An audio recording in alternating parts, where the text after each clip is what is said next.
Reading through the Bible.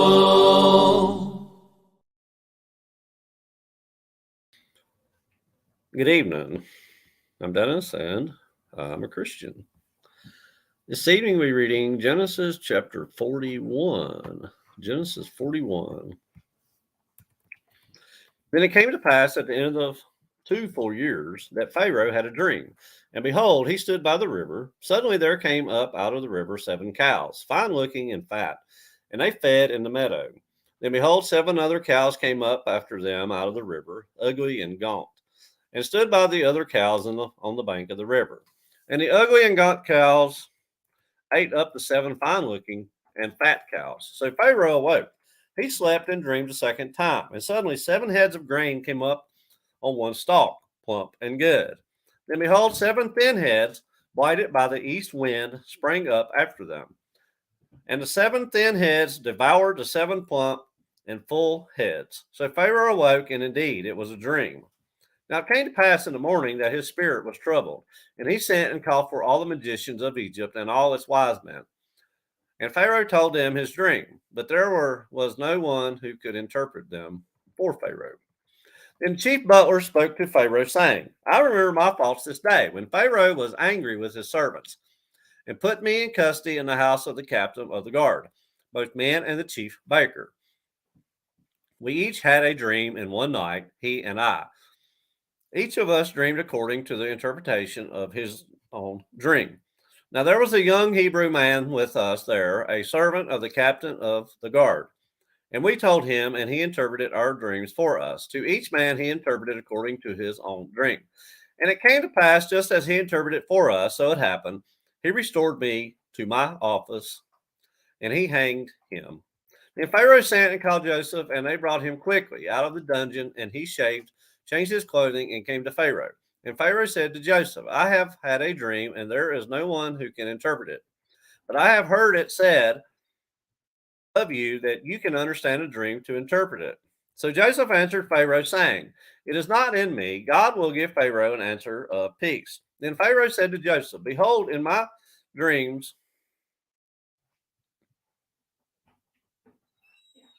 I stood on the bank of the river. Suddenly 7 cows came up out of the river, fine looking and fat, and they fed in the meadow. Then behold, 7 other cows came up after them, poor and very ugly and gaunt, such ugliness as I have never seen in all the land of Egypt. And the gaunt and ugly cows ate up the first 7, the fat cows. When they had eaten them up, no one would have known that they had eaten them, for they were just as ugly as at the beginning. So I woke. Also, I saw in my dream, and suddenly 7 heads came up on one stalk, full and good. And behold, 7 heads withered, thin, and blighted by the east wind sprang up after them. And the thin heads devoured the 7 good heads. So I told this to the magicians, but there was no one who could explain it to me. Then Joseph said to Pharaoh, The dreams of Pharaoh are one. God has shown Pharaoh what he is about to do. The 7 good cows are 7 years, and the 7 good heads are 7 years. The dreams are one. And the 7 thin and ugly cows which came up after them are 7 years, and the 7 empty heads blighted by the east wind are 7 years of famine. This is the thing which I have spoken to Pharaoh. God has shown Pharaoh what he is about to do. Indeed, 7 years of great plenty will come throughout all the land of Egypt. But after them, 7 years of famine will rise, and all the plenty will be forgotten in the land of Egypt, and the famine will deplete the land. So the plenty will not be known in the land because of the famine falling, for it will be very severe. And the dream was repeated to Pharaoh twice, because the thing is established by God, and God will surely bring it to pass. Now, therefore, let Pharaoh select a discerning and wise man and set him over the land of Egypt. Let Pharaoh do this, and let him appoint officers over the land to collect 1/5 of the produce of the land of Egypt in the 7 plentiful years. And let them gather all the food of those good years that are coming, and store up grain under the authority of Pharaoh, and let them keep food in the cities. Then that food shall be as a reserve for the land for the 7 years of famine which shall be in the land of Egypt, that the land may not perish during the famine. So the advice was good in the eyes of Pharaoh and in the eyes of his servants. And Pharaoh said to his servants, Can we find such a one as this, a man in whom is the Spirit of God? in whom is the Spirit of God? Then Pharaoh said to Joseph, inasmuch as God has shown you all this, there is no one as discerning and wise as you. You shall be over my house, and all my people shall be ruled according to your word. Only in regard to the throne will I be greater than you. And Pharaoh said to Joseph, see, I have set you over all the land of Egypt. And Pharaoh took his signet ring off his hand and put it on Joseph's hand, and he clothed him in garments of fine linen and put gold chain around his neck. And he had him ride in the second chariot which he had. And they cried out before him, bow the knee. So he set him over all the land of Egypt.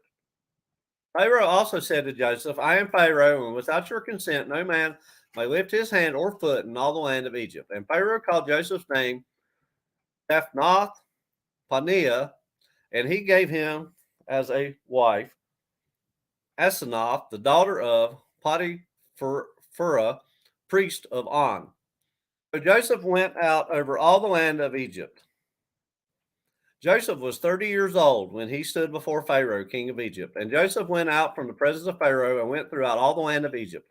Now, in the 7 plentiful years, the ground brought forth abundantly. So he gathered up all the food of the 7 years which were in the land of Egypt, and laid up the food in the cities. He laid up in every city the food of the fields which surrounded them. Joseph gathered very much grain, as the sand of the sea, until he stopped counting, for it was immeasurable.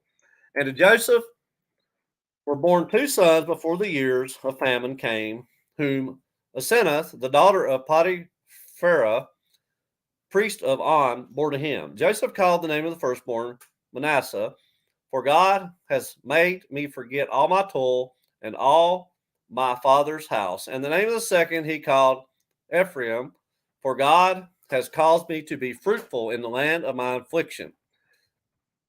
And the 7 years of plenty which were in the land of Egypt ended. And the 7 years of famine began to come. As Joseph had said, the famine was in all lands, but in all the land of Egypt there was bread. So when all the land of Egypt was famished, the people cried to Pharaoh for bread. And Pharaoh said to all the Egyptians, go to Joseph, whatever he says to you, do. The famine was over all the face of the earth. Joseph opened all the storehouses and sold to the Egyptians, and the famine became severe in the land of Egypt. So all countries came to Joseph in Egypt to buy grain, because the famine was severe in all lands. That was Genesis chapter 41. Genesis 41, reading from the New King James Version.